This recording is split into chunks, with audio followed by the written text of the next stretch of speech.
തൃശൂർ കോർപ്പറേഷനിൽ കെട്ടിട നികുതി അടയ്ക്കാനാവുന്നില്ല. ആയിരക്കണക്കിന് വ്യാപാരികൾക്ക് ലൈസൻസ് പുതുക്കുവാൻ സാധിക്കുന്നില്ല. തൃശൂർ കോർപ്പറേഷനിൽ കോൺഗ്രസ് കൗൺസിലർമാരുടെ പ്രതിഷേധ സമരം. കോർപ്പറേഷനിലെ റവന്യൂ വിഭാഗം ഓഫീസിന് മുന്നിലാണ് കോൺഗ്രസ് കൗൺസിലർമാർ പ്രതിഷേധ സമരവുമായി എത്തിയത്.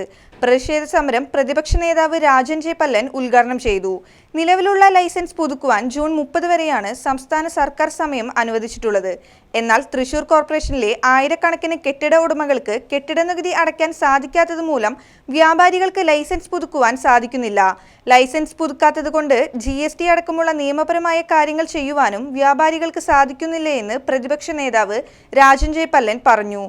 കോർപ്പറേഷൻ റവന്യൂ വകുപ്പിലെ ഉന്നത ഉദ്യോഗസ്ഥർക്കും കോർപ്പറേഷൻ മേയർ അടക്കമുള്ള ഭരണ നേതൃത്വത്തിനും പറ്റിയ വീഴ്ചയാണ് ജനങ്ങളെ ബുദ്ധിമുട്ടിക്കാൻ കാരണമായതെന്നും സമരക്കാർ ആരോപിച്ചു.